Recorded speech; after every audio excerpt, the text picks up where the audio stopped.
In the last lecture, we discussed the law of gravitation. We expressed the force between two particles due to gravitation in several ways in vector form. We also learned that the force of gravitation is a central force and is a conservative force, which means that if I move one particle from one position to another, the work done depends only on the distance and not on the path taken. In this lecture, we shall consider acceleration due to gravity and gravitational potential.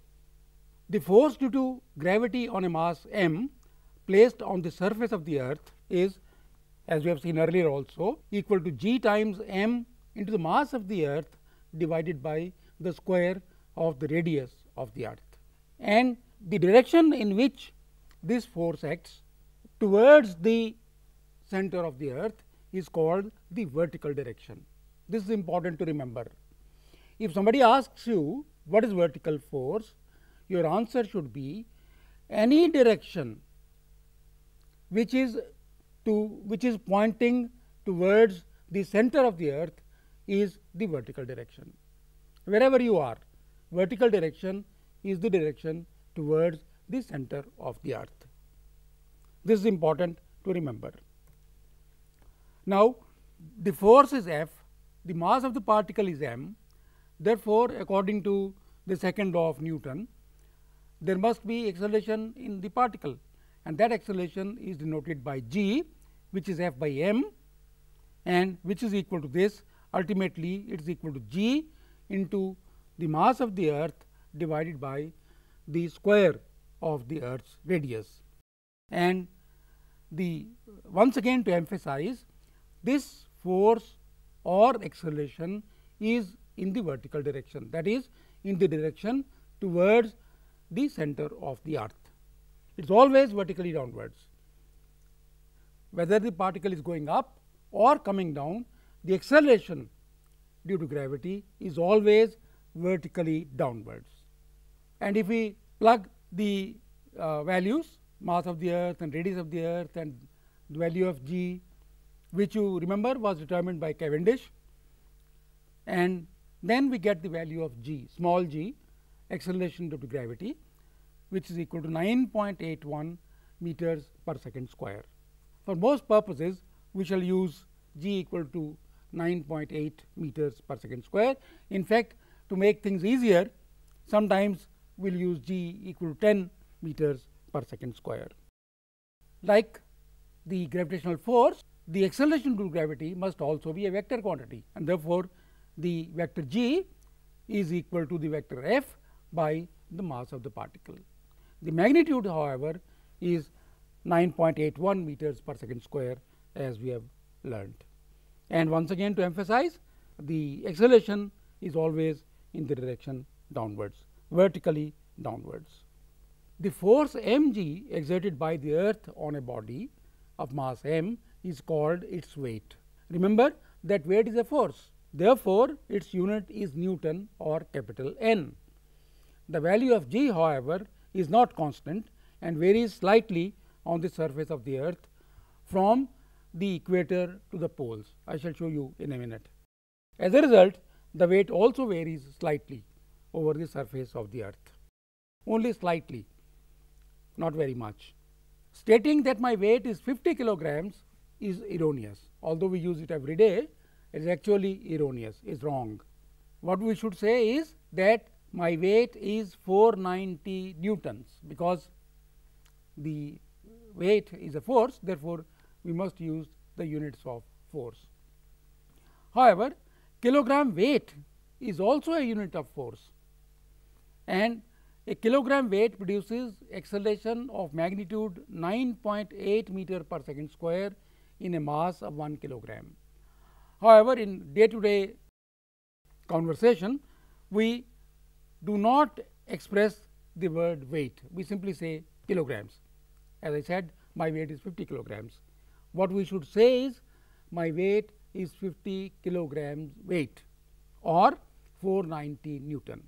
And here I show you a picture, and you can see the mass is expressed, or the weight is expressed in grams, whereas it should be actually in gram weight. Now, I told you that the value of acceleration due to gravity and therefore the weight varies from the equator to the pole. You can see why. The radius of the earth at the poles is slightly shorter than the radius of the earth at the equator, and therefore the acceleration due to gravity, being proportional to 1 by r squared, is slightly smaller at the equator than at the poles, and therefore the weight at the equator is slightly smaller than the weight at the pole, and it varies all over the earth, vary only slightly. Variation in g with height. If we go outside the earth space, how does g vary? Let us look at this. The value of g at a point whose distance from the center of the earth is r is given by this. We have seen it several times now.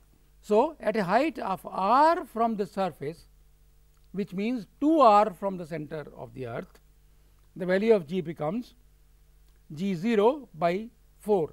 g0 is the value this g me by r squared. The value of g at this surface we call g0, and if we go to a distance 1 r from the surface of the earth, that is 2 r from the center of the earth, the value of g becomes g0 by 4. If we go to distance 2 r from the surface of the earth, that is 3 r from the center of the earth, then the value of g becomes g0 by 9. So, it varies inversely as square of the distance from the center of the earth. However, if height is not very large, it is very small compared with the radius of the earth, then we have a slightly different formula. We can write g as g times me by r plus h square, where h is the height from the surface. Therefore, r plus h is the distance from the center of the earth. So, we can write g as, we can take r squared outside, we can express 1 plus h by r squared, and if we use the binomial theorem, we can write g0 into 1 plus h by r raised to power minus 2, where g0 is g capital G into me by r squared. And now again we can expand binomially, because h is very small compared with r, and we get g h, that is the value of g at a height h from the surface of the earth, is equal to g0 into 1 minus 2 h by r. At a height of 100 kilometers, for example, you can calculate g h would be 9.81 into 1 minus 200 by 6371, which is equal to 9.50 meter per second square. 6371 kilometers is the radius of the earth.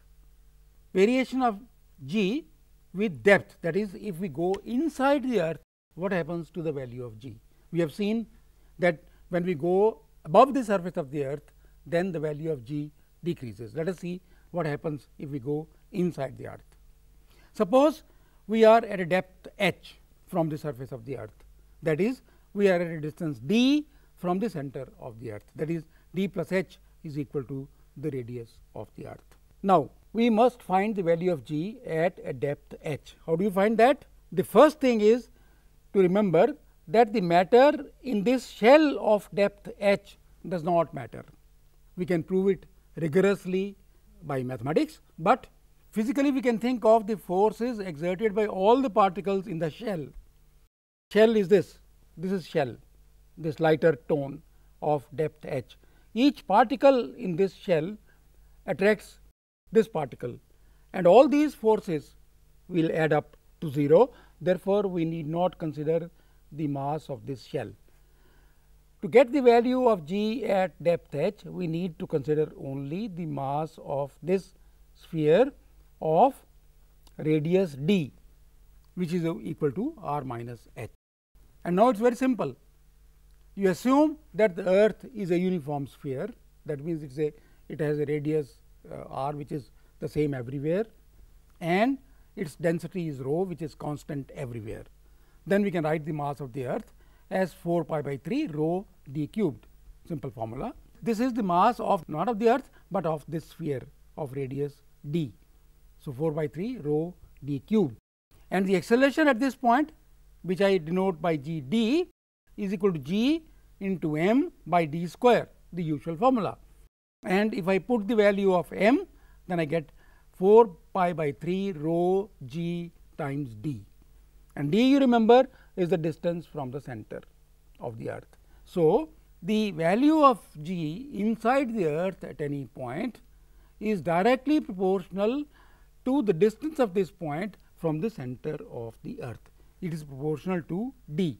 So, it varies linearly with the distance from the center of the earth. Here I show you graphically what is happening. This axis shows acceleration due to gravity, and this axis shows the distance r from the center of the earth. This is the radius of the earth.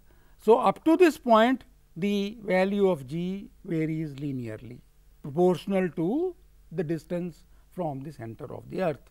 But if we go from the surface of the earth above into space, then the value of g varies as 1 by r squared. So, from the center of the earth, the value of g varies linearly up to a distance r, and then from that point it varies as 1 by r squared. That is the value of g variation from the center of the earth. Remember that this value of g, the variation that we have considered, is on the assumption that the earth is a uniform sphere. The real earth is not a uniform sphere. You know, I have talked about the radius of the earth being slightly shorter at the poles than at the equator, but that is very small distance, very small difference. But if we go down, the density of the earth varies and increases as we go down. Actually, the earth has been divided into layers. It has a layered structure. There is a solid inner core, then there is a liquid outer core, and there is a solid mantle, and then there is a crust, which is a very thin layer. I have shown it slightly bigger just to show that it is there, but actually crust is about 20-25 kilometers depth. It is a very small distance compared with the radius of the earth. So, that is how the structure of the earth varies. So, it is not a uniform sphere. So, therefore, it must have some effect on the value of g. What is the effect? Let us see.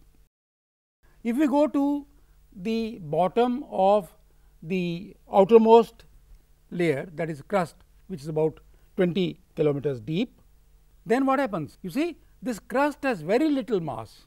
It is a very thin layer. It is very light density, very small density. Therefore, it has very small mass. So, the mass of the earth shown here in greener sphere, which is at the depth of the outermost layer, the change in the mass is not much. The mass of this sphere is almost equal to the mass of the earth. However, the change in radius is significant, because radius goes as 1 by r squared.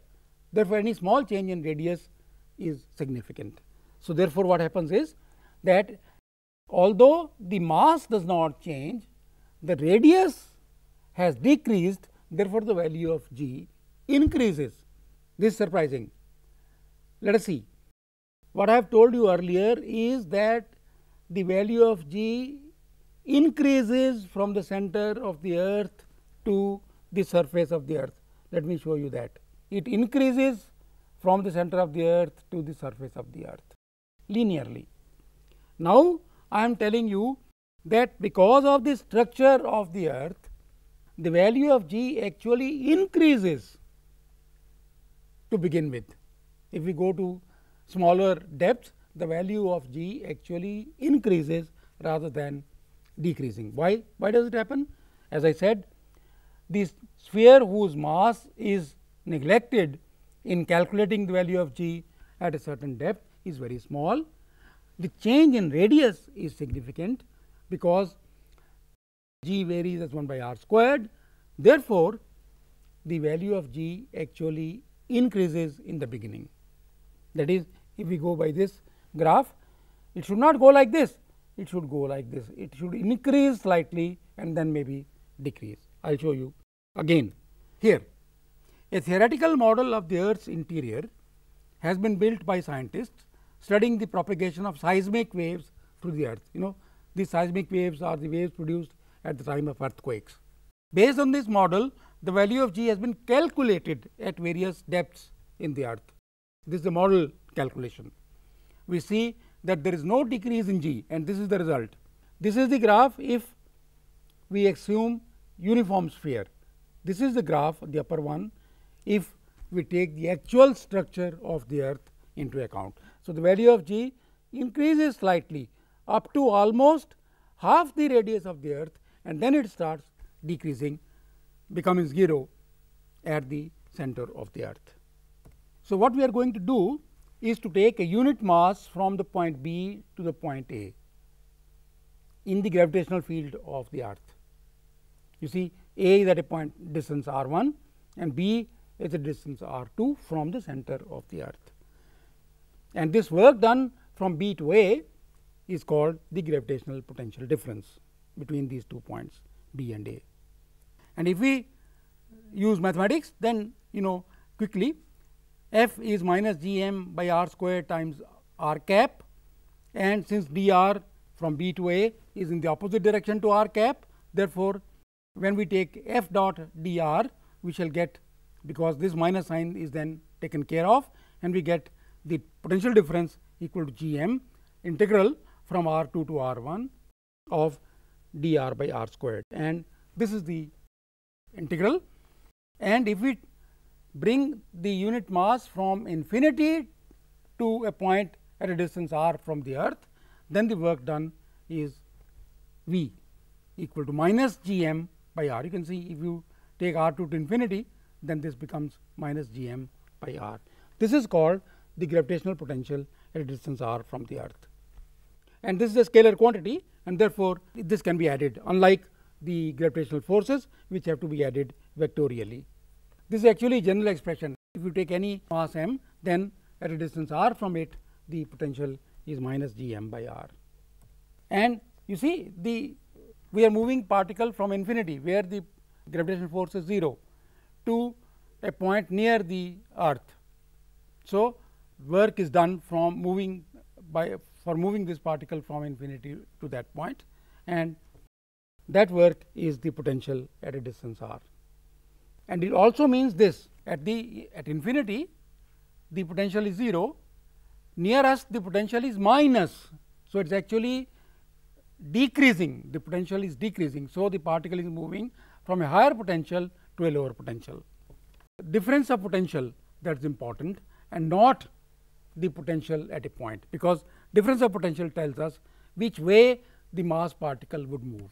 It moves from a higher potential to a lower potential, and the work done in moving from infinity is G m by r for a unit mass. For mass m, it is equal to minus G small m into capital M by r, and this is known as the gravitational potential energy. That is the potential for unit mass. For mass m, this becomes the gravitational potential energy, minus G m m by r.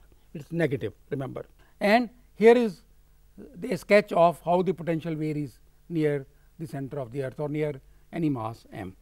It is 0 at infinity, and then it decreases. It decreases sharply in the neighborhood of the mass m, and we say that there is a gravitational or a potential well, and a particle coming from infinity falls in that well.